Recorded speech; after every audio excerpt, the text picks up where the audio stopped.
Boa noite a todos e a todas. Na semana passada, nós estudamos a poesia visual de Ernesto de Melo e Castro, um dos expoentes da poesia experimental portuguesa, ou POEX. E hoje conversaremos a respeito de Anna Hatterley.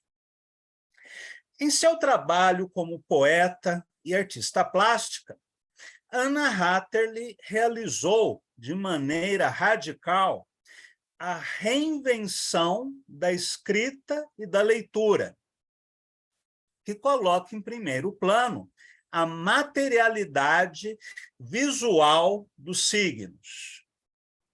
No texto de apresentação que escreveu para a exposição Desenho no Espaço, realizada em 1979, na Galeria Tempo, Anna Hatterley declarou que, abre aspas, o meu trabalho começa com a escrita.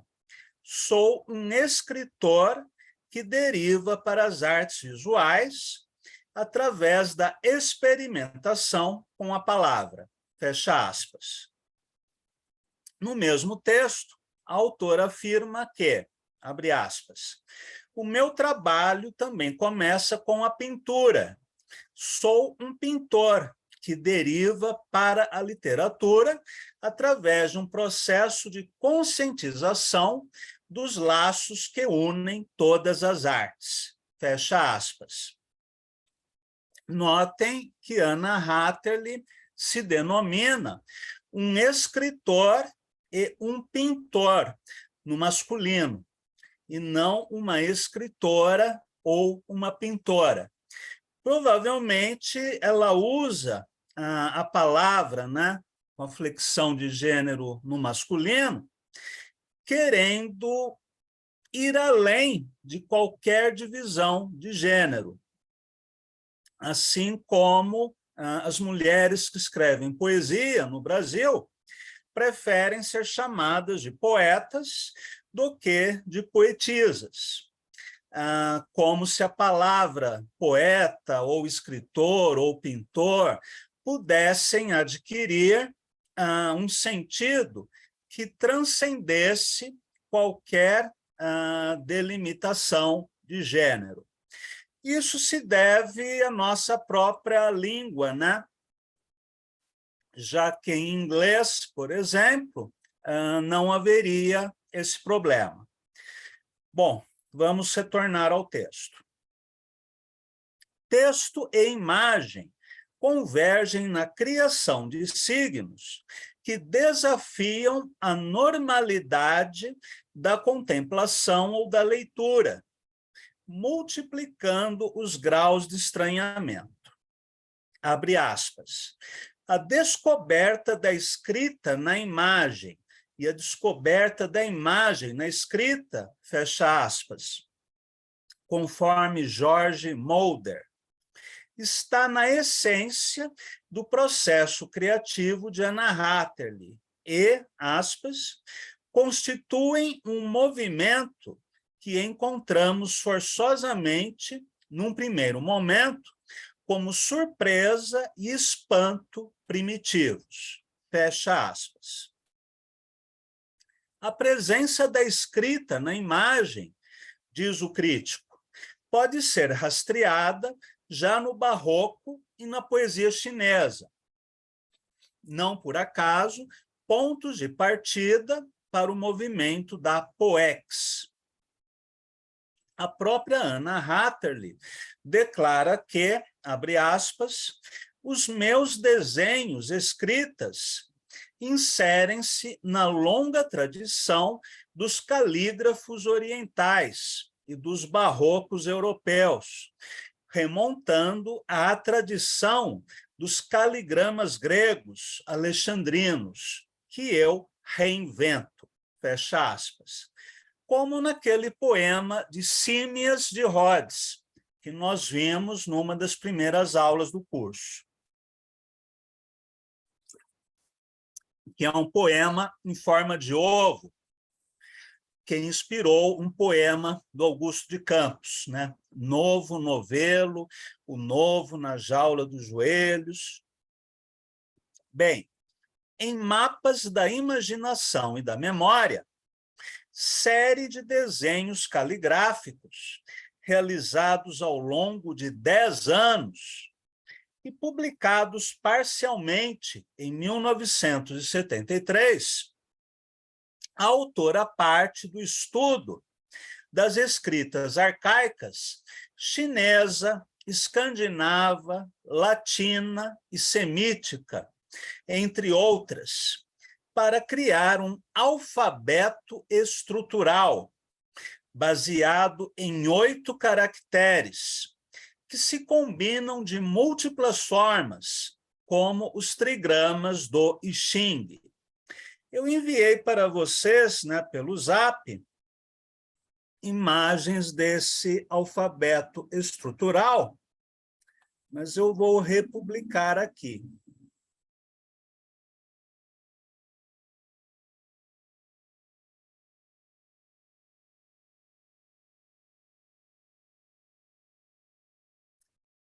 Um pouquinho. Não, segunda imagem não foi, né? Pronto. Então, esse é o alfabeto estrutural, né, da Anna Hatterley, baseado em 8 signos, que combinados entre si dão até 64 possibilidades de desenho. Segundo a autora, aspas, não atribuir expressamente nenhum valor semântico a cada um desses elementos, ou a qualquer conjunto deles, porque quis apresentar uma proposta em aberto, fecha aspas.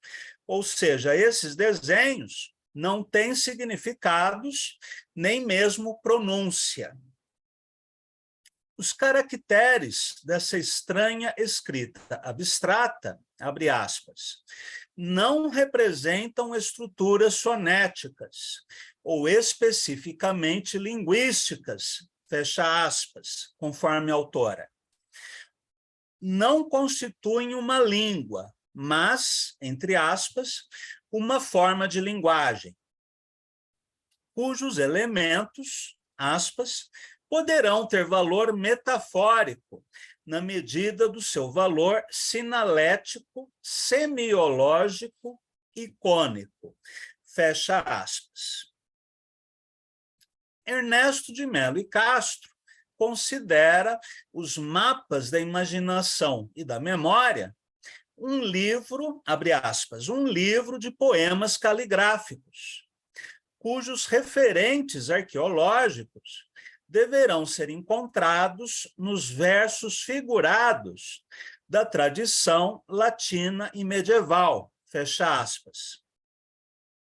Insere o alfabeto estrutural em que são escritos na linha das, entre aspas, construções utópicas, pelo fato de os seus caracteres, aspas, efetivamente não servirem para comunicar senão a sua própria existência, como potenciais meios de estabelecer contatos organizados entre a mente dos homens e as coisas que eles próprios fabricam. Fecha aspas. A relação entre sentido e representação plástica nesta série de grafismos pode ser entendida também como encontro entre um vocabulário de formas presente na memória e a sua metamorfose combinatória pela intervenção do jogo imaginativo, que cria outras possibilidades de grafia e significação que não obedecem a uma gramática ou a uma lógica normativas. Em relação a essas combinações entre desenhos, vamos ver aqui alguns exemplos.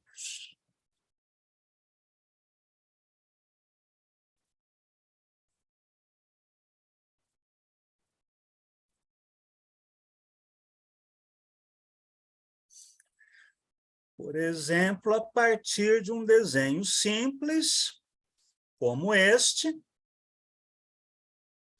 Anna Hatterley pode chegar a outras combinações.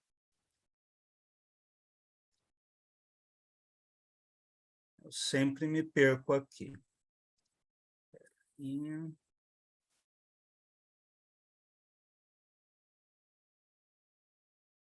Assim como os ideogramas chineses e japoneses, que também têm o mesmo princípio, né, da montagem.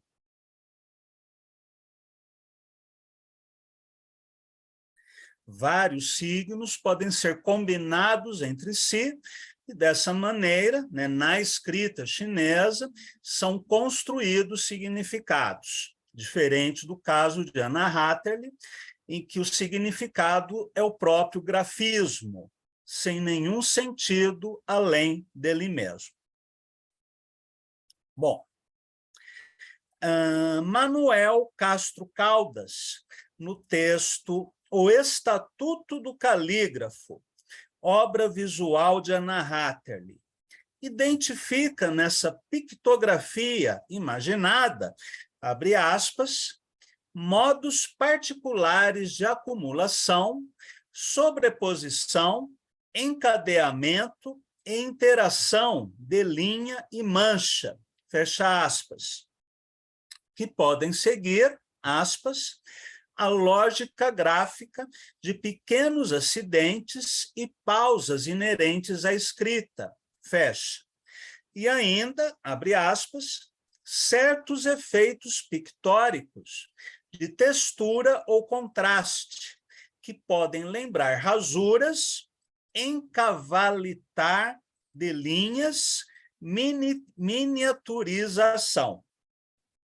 É interessante aqui o uso da palavra mancha, que nos faz pensar no tachismo ou expressionismo abstrato de um Jackson Pollock, assim como é possível traçar um paralelo entre Pollock e a caligrafia artística chinesa e japonesa, também é possível fazer um paralelo entre as obras desse artista e a poesia visual de Anna Hatterley. Anna, conclui o crítico, aspas, reinventa, pois, experimentalmente, uma dimensão da escrita eminentemente prática e, por isso, aberta à constituição de produtivas ligações com a imagem, fecha aspas. Conforme a poeta portuguesa, aspas, a escrita nunca foi senão representação, imagem. Imaginar é igual a codificar. A escrita surge como um sistema de sinais para indicar um roteiro específico, o que faz com que toda a página seja um mapa, fecha aspas. Cláudio, me desculpa Oi. interromper, Sim. mas eu vi uma mensagem aqui no grupo que o Newton e o Jorge não estão conseguindo entrar, ok? É porque eu não tinha visto. Agora eu já adicionei o Jorge e vou escrever para o Newton que ele pode entrar de novo. Minutinho só. Jorge já entrou? Ainda não.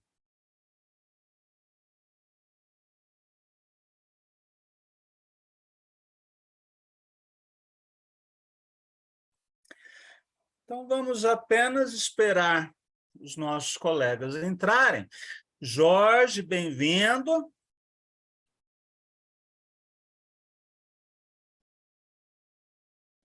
Bom, eu vou ler mais um pouquinho, depois eu volto aqui, né, caso haja solicitação do Newton, eu já o adiciono também. Então, onde nós estávamos? Seguir os trajetos sugeridos nesses labirintos poéticos é o desafio para o leitor, que reinventa o sentido dos grafismos a cada nova operação de leitura. Deixa eu ver se o Newton... Não está aqui. Conforme escreveu Ernesto de Mello e Castro, aspas, a questão da legibilidade é também totalmente secundária. É que ler, nesse caso, parece não ser decifrar. Também, sob um ponto de vista semiótico, não devemos procurar nesses poemas caligráficos nem índices, nem ícones. O que são índices e ícones? Índice é aquele tipo de signo que, conforme a semiótica de Charles Peirce, indica alguma coisa. Por exemplo, uma placa de trânsito, ou ainda o sumário de um livro, ou qualquer tipo de sinal que indica alguma coisa. Ícone é outro tipo de signo que apresenta a reprodução da imagem de alguma coisa. Por exemplo, um retrato a óleo, uma fotografia, a nossa imagem no espelho e assim por diante. Vamos seguir com a leitura do Mello e Castro. Aliás, eu vou voltar desde o início da citação para o Jorge, né, e o Newton acompanharem onde estamos. A questão da legibilidade é também totalmente secundária, no caso dos mapas da imaginação e da memória da Anna Hattert. É que ler, nesse caso, parece não ser decifrar.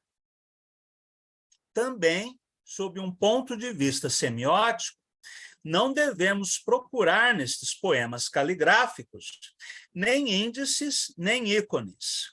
Apenas uma relação convencional, aleatória, se estabelece entre os textos e a sua caligrafia, o que lhes dá uma natureza simbólica, embora esvaziada de qualquer sentido, além da sua representação, visto que não se descortina a lei dessa relação convencional.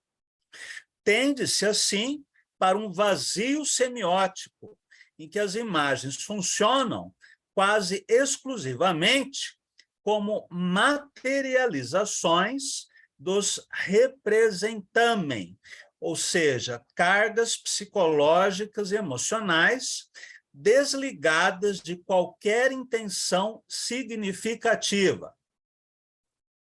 As caligrafias são objetos escritos, dos quais emana a sua própria substância.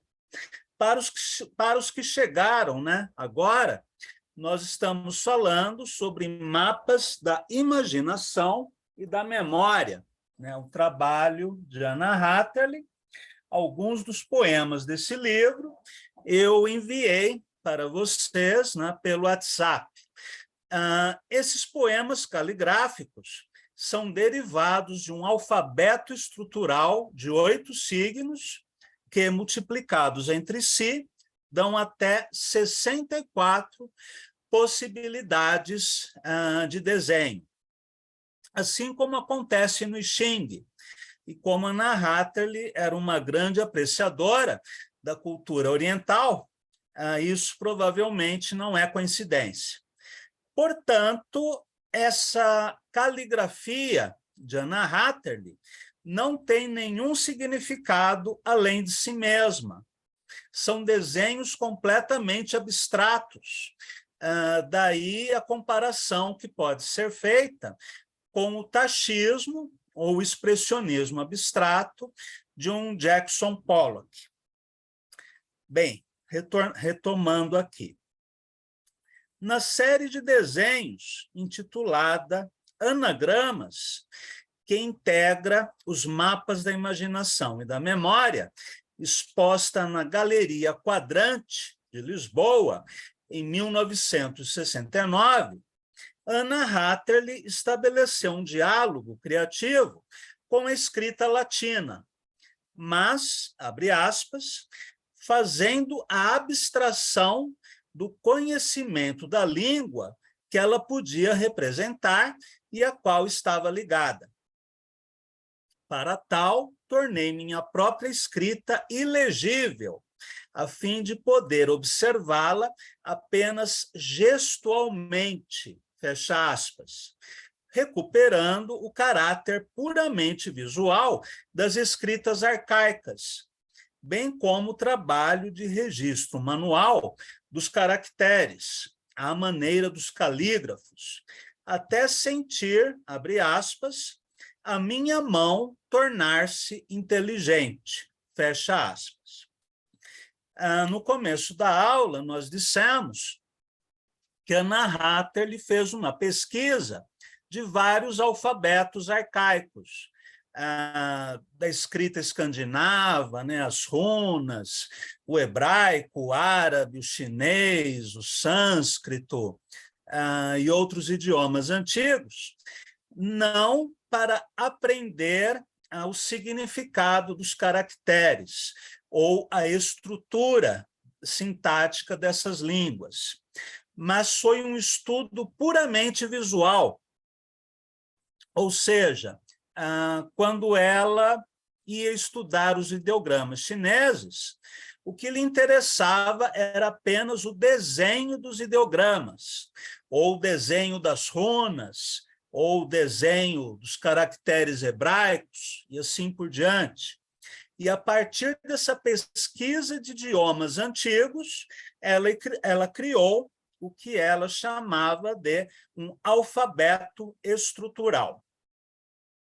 Bem, Melo e Castro já apontou esse caráter artesanal da escrita criativa de Anna Hatterley em seus próprios instrumentos de trabalho. Em geral, aspas, tinta de caneta ou tinta da China, menos frequentemente a caneta de feltro e, menos ainda, a esferográfica, quase sempre nas cores tradicionais da escrita corrente, preto, azul, por vezes o sépia, castanho ou vermelho. Fecha aspas. Quanto aos suportes, por sua vez, aspas, a escala preferencial, quase exclusiva dessas obras, é a do pequeno cartão, do bilhete postal, da folha de caderno de apontamentos, apenas raramente a da folha de bloco de esboços. Fecha aspas. Aqui podemos nos lembrar daquilo que, na poesia concreta, se chama de meios pobres, né? O que isso quer dizer? Por exemplo, nos anos 50, quando Augusto de Campos criou o Poeta Menos, um ciclo de poemas concretos, coloridos, né, de temática erótica e com variação tipográfica. Como que Augusto realizou esse poema? Se não havia computadores, não havia impressora jato de tinta, nem nada disso.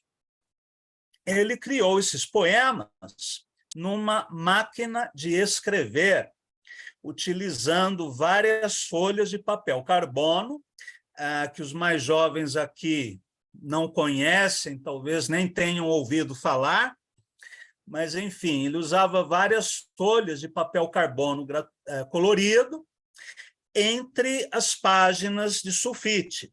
Por exemplo, uma página de sulfite, um papel carbono vermelho, outra página de sulfite, colocava na máquina de escrever.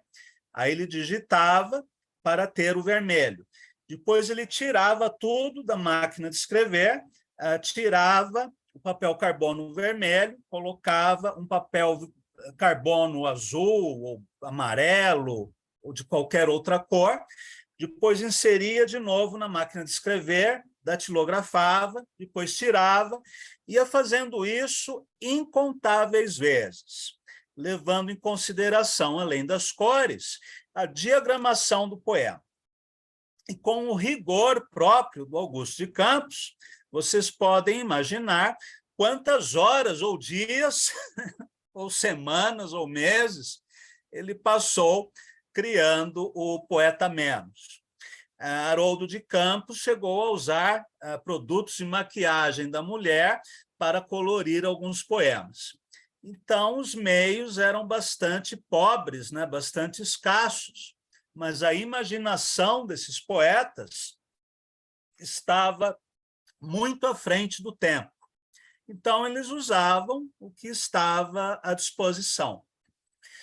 Eventualmente, eles chegavam numa tipografia, levavam a ideia de um poema ou esboço datilografado e explicavam para o tipógrafo: olha, eu quero esse poema assim, em tantas colunas, em tais cores, ou com tais tipos, com tais fontes, com tais corpos de letra. Aí o tipógrafo, usando possivelmente a caixa de tipos móveis, né, fazia lá um esboço, né, do poema, seguindo a orientação deles, mostrava para o Augusto, ou para o Haroldo, ou para o Décio, e claro que eles colocavam 1001 correções, e o tipógrafo ficava louco, né? Ficava lá horas na tipografia para poder acertar o poema do jeito que eles queriam. Então, fazer poesia de vanguarda naquela época era uma aventura ciclópica. Deixa eu ver o que vocês estão escrevendo. Pode-se fazer um paralelo com a poesia semiótica, José Ricardo. Embora a poesia semiótica tenha uma tendência maior para as formas geométricas, em diálogo com Mondrian, né, com Malevich, enquanto a Anna Hatterley dialoga com escritas primitivas. Lembra, sim, as placas de cuneiforme sumério. Você também escreve: o procedimento do labirinto visual poderia ser um instrumento para aprender mais o leitor moderno, sem recorrer a práticas arcaizantes. Inversão da ordem sintática, palavras latinizadas, helenizadas, etc. Acredito que sim. A dificuldade maior, para mim, por exemplo, né, que sou um leitor há mais de 40 anos, eu sou um leitor de poesia, eu tenho mais dificuldade em ler Camões do que em ler Cummings. E Cummings não é um poeta fácil. A inversão sintática, né, causa uma grande dificuldade, bem mais do que os labirintos, embora as duas coisas sejam interessantes e possam ser usadas. Dor de cabeça nas gráficas, com certeza. E imaginem quando Augusto traduziu Cummings em versão bilíngue e levou as provas, né? Aliás, enviou as provas tipográficas para Cummings corrigir. Primeiro, houve as correções do próprio Augusto, que não foram poucas. Depois, as correções de Cummings, que foram inúmeras, e não havia e-mail na época. Você tinha que enviar as provas pelo correio, esperar alguns dias para chegar nos Estados Unidos, depois esperar mais alguns dias para ele responder, a carta chegar no Brasil, depois você levar as correções na gráfica, o tipógrafo fazer de novo, para depois enviar de novo para os Estados Unidos, aí o Cummings fazer mais correções. Isso levou tanto tempo que Augusto escreveu para Cummings e disse a ele: olha, eu sou bastante rigoroso, confia em mim, deixa que eu lido com a gráfica, e, por favor, né, me libere de enviar as provas para você, porque isso toma muito tempo. Aí Cummings responde: não, você vai enviar todas as provas que eu pedir. Embora eu saiba do seu rigor na poesia, ninguém é mais rigoroso do que eu.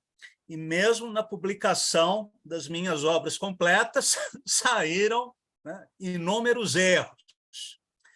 Então, essa edição levou anos, né, até ser realizada por esse trânsito de correspondências. Devemos dar graças a Deus por termos hoje o computador e o e-mail. Mas vamos voltar ao texto.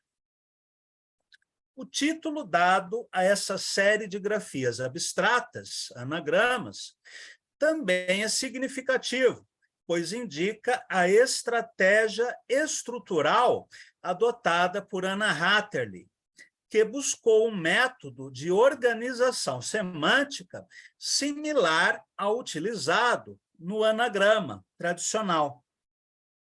Segundo ela, aspas, o modo de construir um anagrama, processo combinatório, altamente arbitrário, portanto rico de possibilidades, se poderia tomar por uma generalização possível, paradigmático ao ato criador, fecha aspas.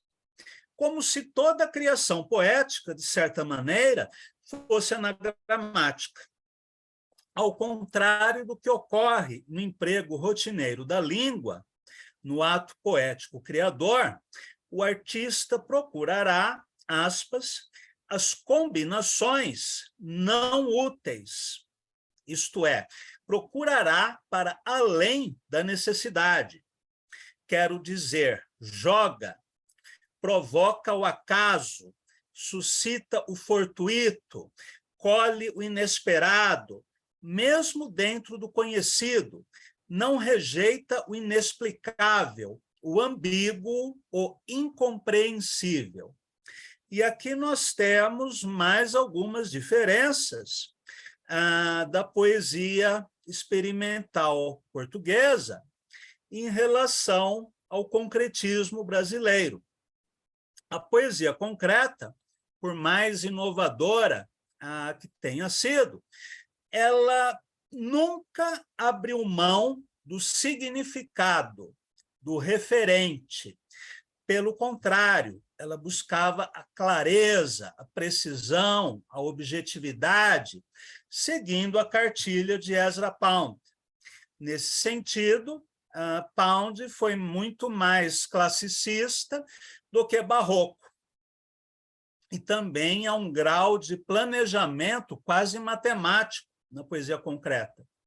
Enquanto na poesia experimental portuguesa, principalmente nessa fase da criação de Anna Hatterley, entram em cena o ilegível, o aleatório, o inexplicável, a mancha, né, o ruído, ou seja, aquilo que não comunica nada. Vamos ver mais alguns exemplos dessa escrita poética da Ana.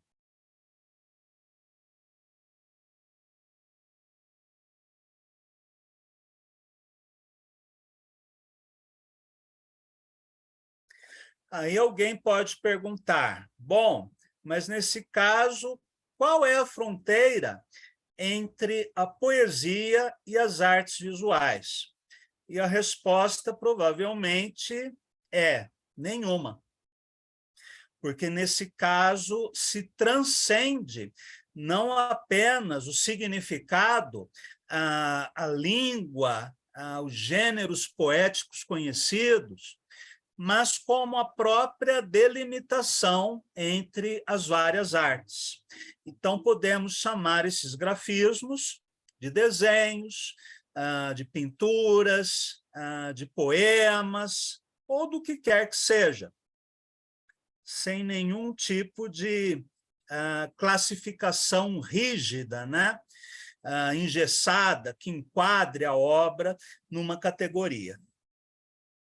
Em seu depoimento sobre o romance gráfico O Escritor, que nós estudaremos na semana que vem, Anna Hatterley já afirmara que, aspas, a utilização de linguagens não verbais em sobreposição ou não à linguagem verbal, veio alargar notavelmente o campo de leitura para fora dos âmbitos geralmente aceitos pela tradição, fecha aspas, que perpetua formas estabelecidas de representação e decodificação.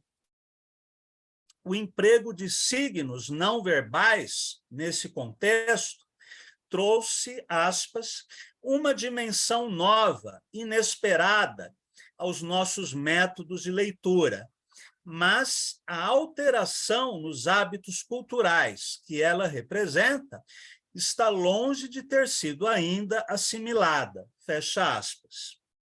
Pelo contrário, até hoje ainda causa surpresa. Ao questionar o caráter meramente utilitário da escrita, a autora recupera ainda o seu sentido misterioso, presente em alfabetos sagrados, como o sânscrito, o hebraico ou o rúnico, que define uma relação criativa entre autor, leitor e escritura. Nesses territórios linguísticos e culturais, não se trata apenas de assimilar uma mensagem implícita, mas de interpretar todos os sinais presentes no texto, verbais e visuais. Assim como acontece na poesia japonesa, especialmente no haiku, segundo Haroldo de Campos, nela, na poesia japonesa, não se leem apenas as palavras, mas se apreciam o arranjo e a forma dos caracteres, a utilização das pinceladas de tinta e mesmo os espaços deixados em branco. Fecha aspas. Aqui é uma citação de Kunio Komparu, feita por Haroldo, no livro O Charme Sutil de Agoromo. Escrevendo a respeito da recuperação do arcaico e do sagrado na obra visual da artista portuguesa, Manuel Castro Caldas fala em função mágica, primitivismo, similar ao de Picasso, fascinado pela estatuaria africana. E ainda em pilhagem, que, segundo ele, é, aspas, o reverso de todo o colonialismo, fecha aspas. Ao se apropriar de formas estéticas de outras culturas, incorporá-las em seu imaginário, em seus textos e desenhos, a artista portuguesa estaria esvaziando-as de toda finalidade, e por isso elas seriam operatórias e livres, retirando de seus contextos históricos a caligrafia chinesa ou a escrita arcaica latina e atribuindo-lhes outros sentidos estéticos e conceituais, a autora estaria criando, aspas, um passaporte para sua própria escrita, fecha aspas, conforme Caldas. Nesse processo de conquista de um imaginário, de uma origem, ao mesmo tempo ancestral, mítica e personalíssima, Anna Hatterley investiu na criação de obras em que a escrita reinventada não é apenas lida ou vista, mas está inserida em formatos móveis ou manipuláveis, como a Caixa Alfabeto, de 1970, o Papiro Rock, de 1973, em forma de Torá, e a pintura de rolo de papel cenário, de 1981, que simulava um gigantesco pergaminho. Eu vou publicar aqui imagens desses poemas aliás, dessas obras, né, vamos dizer assim, já que elas são inclassificáveis. Primeiro, a Caixa do Alfabeto, que eu também publiquei no nosso Zap, que é uma obra manipulável, né? Assim como os bichos, que a Lígia Clark iria desenvolver mais ou menos nessa época. E agora o papiro rock em forma de Torá. A outra obra citada, eu não tenho a imagem. Muito bem. A rotura, instalação, perdão, todas essas peças foram inspiradas em suportes anteriores à ideia ocidental de livro e tem como face complementar as instalações criadas pelo artista, que expandem no espaço a dimensão labiríntica já presente em sua escrita visual. Quando o texto diz em formas anteriores a noção ocidental de livro, esta é a noção ocidental de livro. Muito diferente dos papiros egípcios, das tabuinhas de argila sumérias, com escrita cuneiforme, ou o tipo de pergaminho, né, da Torá judaica, ou aqueles livros tibetanos, que eram várias tábuas de madeira envoltas em tecido, ou o livro chinês, né, que era formado por páginas desdobráveis, e vários outros formatos que nós conversamos a respeito nas 2 primeiras aulas do curso. Rotura, instalação apresentada em 77 na Galeria Quadrum, recria a atmosfera interior dos labirintos, em que o peregrino se deparava com toda sorte de enigmas, hieróglifos e outros sinais que se apresentavam a ele como desafios à sua capacidade de interpretação.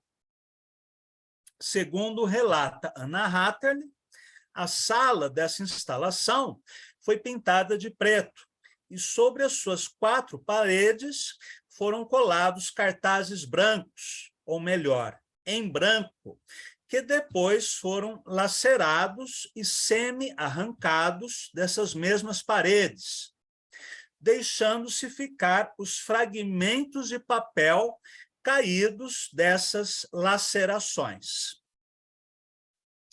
O jogo de claro-escuro era reforçado pela iluminação de pequenos projetores, parcialmente velados, que, aspas, acendiam e apagavam intermitentemente, de modo a que os relevos criados pelas lacerações, ou seja, o jogo de relevos e de sombras, fosse ora acentuado, ora atenuado, dando ao conjunto uma espécie de pulsação, um ritmo vibratório, fecha aspas.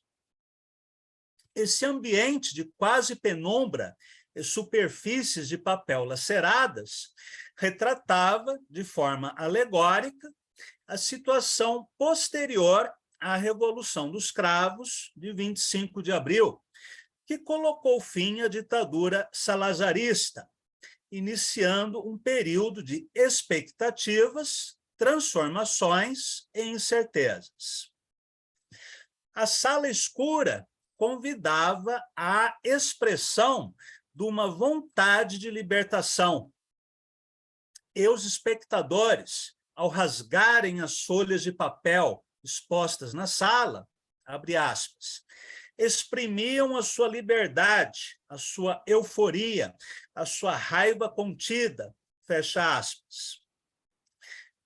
A experiência propiciada pela instalação de Anna Hatterley, que recorda muito o neoconcretismo, né?